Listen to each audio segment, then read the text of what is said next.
Nesse vídeo a gente vai aprender sobre o conjunto dos números inteiros e qual a diferença dele para o conjunto dos números naturais, o que muda. No primeiro vídeo a gente falou bastante sobre o conjunto dos números naturais, dei um resuminho bem legal do conteúdo que vocês precisam saber para a gente resolver os exercícios, principalmente para vestibular, concurso. E no segundo vídeo a gente falou sobre o máximo divisor comum e o mínimo divisor comum. As regras do máximo divisor comum e do mínimo divisor comum se aplicam da mesma forma para os números inteiros. Aquilo lá a gente viu para os números naturais, né, mas para os números inteiros é a mesma coisa. A gente vai ter mais exercícios aqui futuramente. E aí, na descrição tem o link para o site, onde os posts eu vou atualizando conforme eu vou estudando, né, então tá sempre mudando, tem exercício novo, então acessem lá para vocês aprenderem melhor, pelo menos eu aprendo melhor lendo, né. Enfim, o que a gente tem aqui? A gente tem, por exemplo, subtração, né? A grande diferença dos números inteiros está na subtração. Porque se você tem 5 menos 3, isso daqui dentro do conjunto dos números inteiros, nos inteiros. Então, nos naturais, na verdade, nos naturais. 5 menos 3 dentro do conjunto dos números naturais tem solução, porque é 2. 2 pertence ao conjunto dos números naturais. Vamos colocar aqui o conjunto dos números naturais. Vou colocar o 0, 1, 2, 3, 4, 5. Bom, e aí ele vai infinitamente, que não coube aqui na tela. Mas olha só, 5 menos 3, 2. 2 pertence ao conjunto dos números naturais. Se eu fizer 4 menos 2, também é 2. Se eu fizer 3 menos 3, é igual a 0. Também é um número natural. Beleza. Agora se eu fizer 3 menos 4. Quanto que é isso aqui dentro do conjunto dos números naturais? Não tem nenhum elemento que vai representar essa subtração. Então, essa operação aqui não é possível dentro do conjunto dos números naturais. Para isso, surgiu o conjunto dos números inteiros. Os números inteiros, ele possui todos os números naturais e possui também o seu simétrico. Simétrico de um número é isso daqui, ó. Observa a reta numérica. Digamos que a gente tem aqui a reta, né? Esse daqui é o ponto 0. Quem é o simétrico de 1? O simétrico do 1 é o menos 1, porque do 0 ele está à mesma distância, né? Eles possuem a mesma distância. E quem é o simétrico do 2? É o menos 2. Então, o conjunto dos números... Isso aí, pessoal. Se inscreve aí, compartilha, quem sabe um dia a gente tem um estúdio, né? Aqui o que a gente tem? Menos 2, tá, beleza? A gente vai ter menos 3, que é o simétrico do 3. E aí vai. O conjunto dos números naturais, dos números inteiros, é infinito. Então, para a gente representar os números inteiros, é a letra Z com esse tracinho aqui no meio, beleza? Então, vamos lá. A gente tem que ele é infinito para cá. Então, a gente tem menos 3, menos 2, menos 1. Ele é infinito para a esquerda. E também é infinito para a direita. Então, a gente tem isso daqui. É assim que você representa o conjunto dos números inteiros. Então, assim como o conjunto dos números naturais possui subconjuntos, como por exemplo os números primos, que foi um que a gente viu lá naquela aula mesmo, tem também o subconjunto dos números que são somente pares, os que são somente ímpares. O conjunto dos números inteiros tem alguns outros subconjuntos ainda mais notáveis, que são usados com mais frequência. Sim, os não naturais, aqueles que eu falei, também são usados com muita frequência, mas geralmente os livros denotam mais o subconjunto dos números inteiros, como por exemplo os inteiros menos o zero. Esse conjunto aqui é representado pela letra Z com um asterístico em cima. Então, isso daqui é igual ao quê? É igual a esse conjunto aqui, ó. Menos infinito para cá, né? Menos 3, menos 2, menos 1, 1, 2, 3. Não tem o zero, ok? Assim como o conjunto dos números naturais, ele pode ser representado também dessa forma, ok? Mas, como eu falei para vocês, tem aquela questão, né? Zero pertence ou não pertence aos números naturais? Tem gente que já disse que não pertence mesmo, mas você pode encontrar anotações assim, ó. Números naturais sem o zero. Ok. O próximo subconjunto, conjunto dos números naturais positivos. Esse daqui, ele inclui o zero.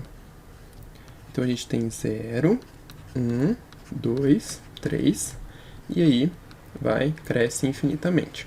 A gente tem também o conjunto dos números naturais negativos.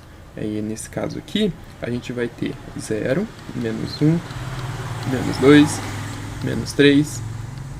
Você fala, mas menos 3 não é para a esquerda? Bom, né, mas como a gente está falando só dos números negativos, então você pode escrever dessa forma aqui sem nenhum problema. Agora, a gente tem também os números inteiros positivos com asterístico. Ou seja, são os números inteiros positivos e não nulos. Então a gente vai ter 1, 2, 3 e aí cresce infinitamente. E a gente tem os números inteiros negativos e não nulos. Aqui é o menos 1, menos 2, menos 3 e aí vai infinitamente crescendo, ou diminuindo, né, no caso. Bom, outro subconjunto muito importante, deixa eu ver, não, já acabaram mesmo.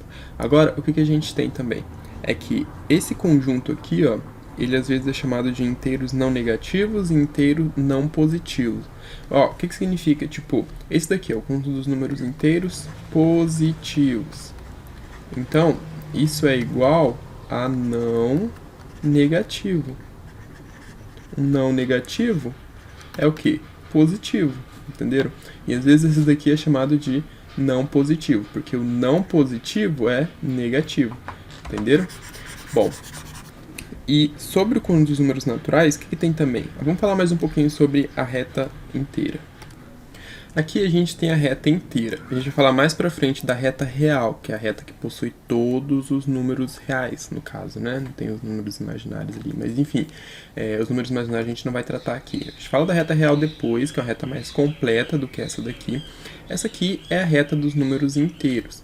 Perceba que ela é uma reta bem completa, porque tem muitos espaços aqui, ó. Esses espaços vão ser preenchidos conforme a gente for falando dos outros conjuntos, com os números racionais, com os números reais, e aí vai ficando mais claro. Agora, o que a gente tem? Cada ponto é a imagem geométrica de um número inteiro, ou seja, a imagem geométrica, esse é o nome que a gente dá para esses pontinhos aqui, ó. Então, não precisa criar muito rolo em cima disso, nem se confundir muito quando falar em imagem geométrica.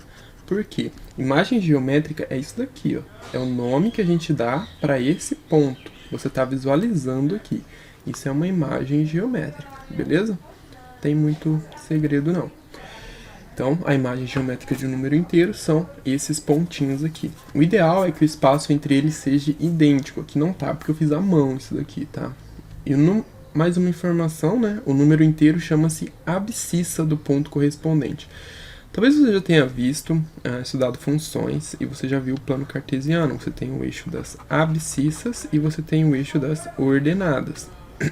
Esse aqui é o eixo das abscissas. Então, cada ponto, cada número inteiro chama a abscissa do ponto correspondente. Ou seja, eu posso dar nomes para esse ponto. Por exemplo, eu chamo esse aqui de A, esse aqui de B, esse de C e esse de D.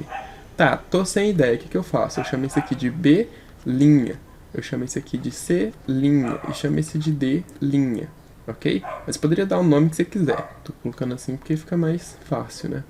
E aí, cada número inteiro chama-se abscissa do ponto correspondente. Então se eu perguntar qual a abscissa do ponto C. Qual a abscissa do ponto C? Você coloca aqui, é 2. 2 é a abscissa do ponto C. 3 é a abscissa do ponto D. 0 é a abscissa do ponto A. E assim por diante. O ponto 0 é chamado de origem e sua abscissa é 0. A reta R é chamada de reta numérica inteira. Então, essa reta aqui eu posso chamar de R. Mas poderia também chamar de S, aí no caso seria a reta S. Enfim, T, a reta T. Mas é a reta inteira. E sobre os números inteiros, pessoal, é isso. No próximo vídeo a gente vai falar sobre o conjunto dos números racionais e aí a gente vai poder completar muito espaço dentro dessa reta aqui. Muitos desses espaços que estão aqui, que não possuem número, por sua abscissa, a gente vai conseguir colocar. Beleza? Mas a reta só vai ficar completa mesmo depois que a gente falar dos números racionais e números irracionais. Nos próximos vídeos. Fiquem com Deus e até mais. Não esqueçam de se inscrever e compartilhar.